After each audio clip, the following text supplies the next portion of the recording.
Leviticus 5. When any of you sin in that you have heard a public adjuration to testify, and thou able to testify as one who has seen or learned of the matter, does not speak up, you are subject to punishment. Or when any of you touch any unclean thing, whether the carcass of an unclean beast, or the carcass of unclean livestock, or the carcass of an unclean swarming thing, and are unaware of it, you have become unclean and are guilty. Or when you touch human uncleanness, any uncleanness by which one can become unclean and are unaware of it, when you come to know it, you shall be guilty.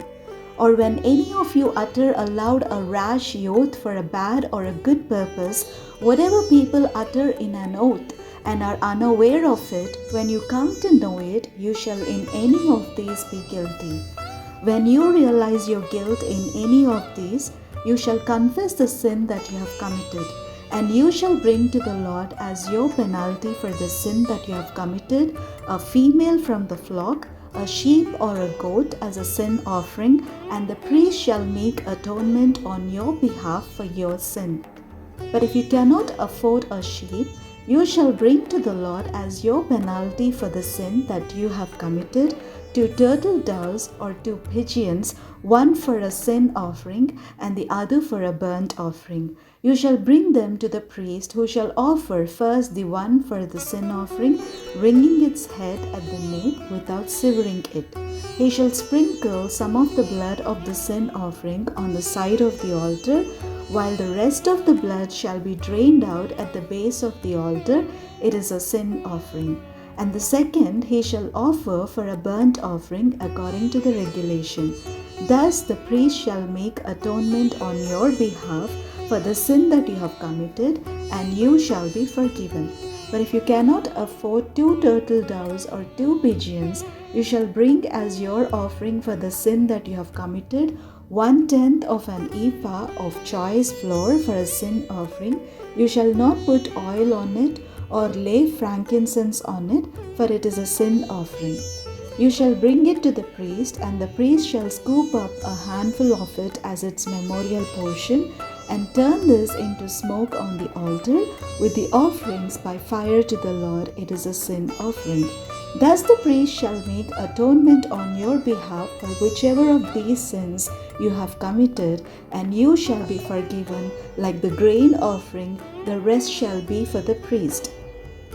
The Lord spoke to Moses, saying, When any of you commit a trespass and sin unintentionally in any of the holy things of the Lord, you shall bring as your guilt offering to the Lord a ram without blemish from the flock, convertible into silver by the sanctuary shekel. It is a guilt offering. And you shall make restitution for the holy thing in which you were remiss, and shall add 1/5 to it and give it to the priest. The priest shall make atonement on your behalf with the ram of the guilt offering, and you shall be forgiven. If any of you sin without knowing it, doing any of the things that by the Lord's commandments ought not to be done, you have incurred guilt and are subject to punishment. You shall bring to the priest a ram without blemish from the flock, or the equivalent as a guilt offering, and the priest shall make atonement on your behalf for the error that you committed unintentionally, and you shall be forgiven. It is a guilt offering. You have incurred guilt before the Lord. Leviticus 6. The Lord spoke to Moses, saying, When any of you sin and commit a trespass against the Lord by deceiving a neighbor in a matter of a deposit or a pledge, or by robbery, or if you have defrauded a neighbor, or have found something lost and lied about it, if you swear falsely regarding any of the various things that one may do and sin thereby, when you have sinned and realized your guilt, and would restore what you took by robbery or by fraud, or the deposit that was committed to you, or the lost thing that you found, or anything else about which you have sworn falsely, you shall repay the principal amount and shall add 1/5 to it. You shall pay it to its owner when you realize your guilt, and you shall bring to the priest as your guilt offering to the Lord a ram without blemish from the flock, or its equivalent for a guilt offering. The priest shall make atonement on your behalf before the Lord, and you shall be forgiven for any of the things that one may do and incur guilt thereby.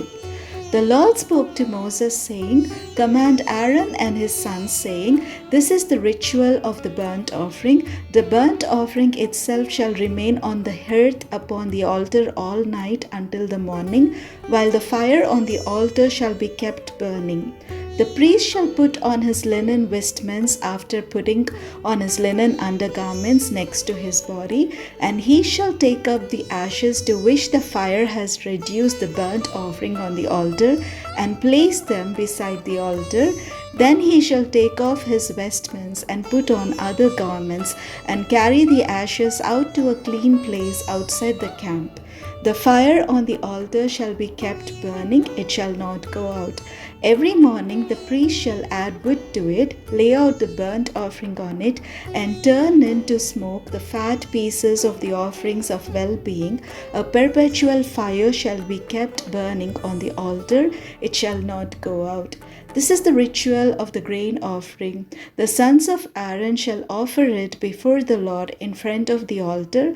They shall take from it a handful of the choice flour and oil of the grain offering with all the frankincense that is on the offering, and they shall turn its memorial portion into smoke on the altar as a pleasing odor to the Lord. Aaron and his sons shall eat what is left of it. It shall be eaten as unleavened cakes in a holy place. In the court of the tent of meeting they shall eat it. It shall not be baked with leaven. I have given it as the portion of my offerings by fire. It is most holy, like the sin offering and the guilt offering. Every male among the descendants of Aaron shall eat of it as their perpetual due throughout your generations. From the Lord's offerings by fire, anything that touches them shall become holy. The Lord spoke to Moses, saying, This is the offering that Aaron and his sons shall offer to the Lord on the day when he is anointed, 1/10 of an ephah of choice flour as a regular offering, half of it in the morning and half in the evening. It shall be made with oil on a griddle. You shall bring it well soaked as a grain offering of baked pieces, and you shall present it as a pleasing odor to the Lord. And so the priest, anointed from among Aaron's descendants as a successor, shall prepare it. It is the Lord's, a perpetual due, to be turned entirely into smoke. Every grain offering of a priest shall be wholly burned, it shall not be eaten. The Lord spoke to Moses, saying, Speak to Aaron and his sons, saying, This is the ritual of the sin offering. The sin offering shall be slaughtered before the Lord at the spot where the burnt offering is slaughtered. It is most holy. The priest who offers it as a sin offering shall eat of it. It shall be eaten in a holy place, in the court of the tent of meeting.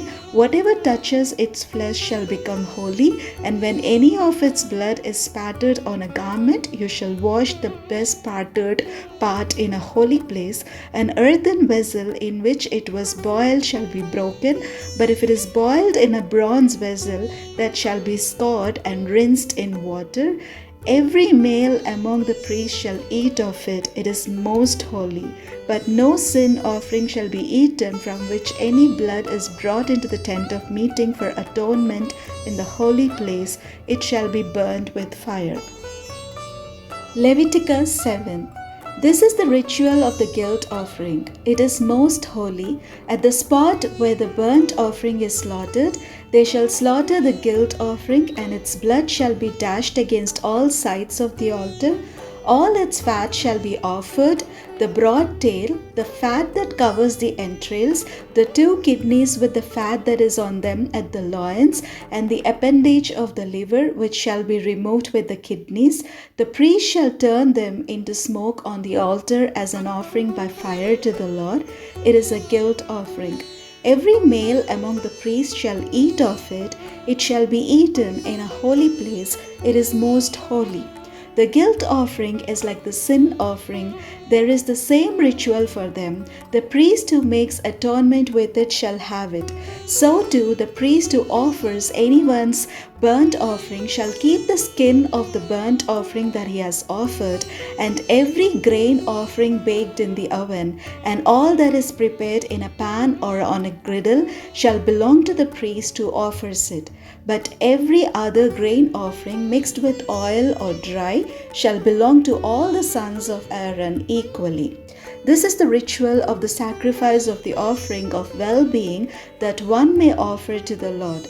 If you offer it for thanksgiving, you shall offer with the thank offering unleavened cakes mixed with oil, unleavened wafers spread with oil, and cakes of choice flour well soaked in oil. With your thanksgiving sacrifice of well-being, you shall bring your offering with cakes of unleavened bread.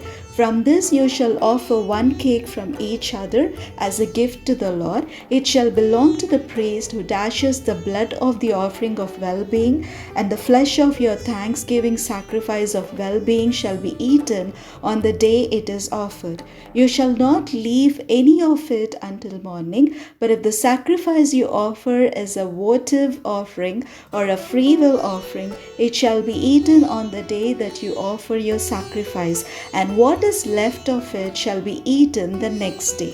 But what is left of the flesh of the sacrifice shall be burnt up on the third day. If any of the flesh of your sacrifice of well-being is eaten on the third day, it shall not be acceptable, nor shall it be credited to the one who offers it. It shall be an abomination, and the one who eats of it shall incur guilt. Flesh that touches any unclean thing shall not be eaten. It shall be burned up. As for other flesh, all who are clean may eat such flesh. But those who eat flesh from the Lord's sacrifice of well-being while in a state of uncleanness shall be cut off from their kin.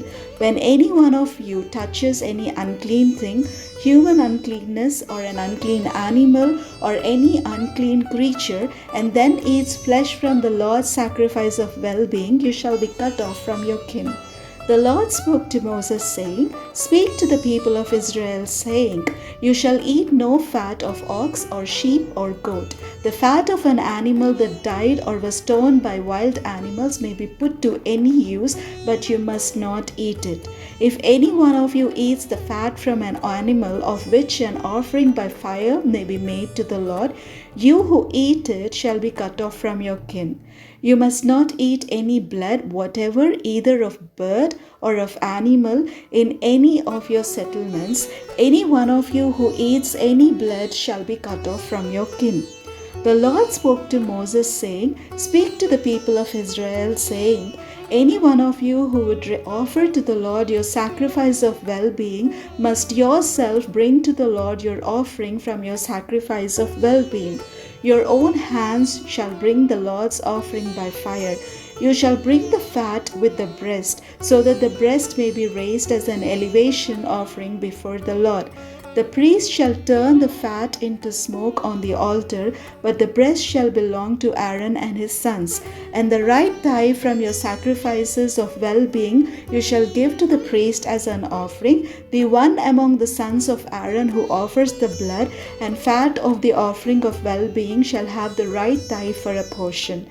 For I have taken the breast of the elevation offering and the thigh that is offered from the people of Israel, from their sacrifices of well-being, and have given them to Aaron the priest and to his sons as a perpetual due from the people of Israel.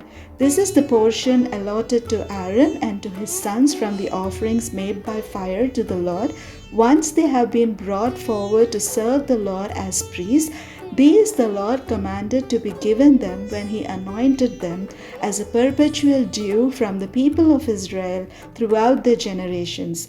This is the ritual of the burnt offering, the grain offering, the sin offering, the guilt offering, the offering of ordination, and the sacrifice of well-being, which the Lord commanded Moses on Mount Sinai when he commanded the people of Israel to bring their offerings to the Lord in the wilderness of Sinai.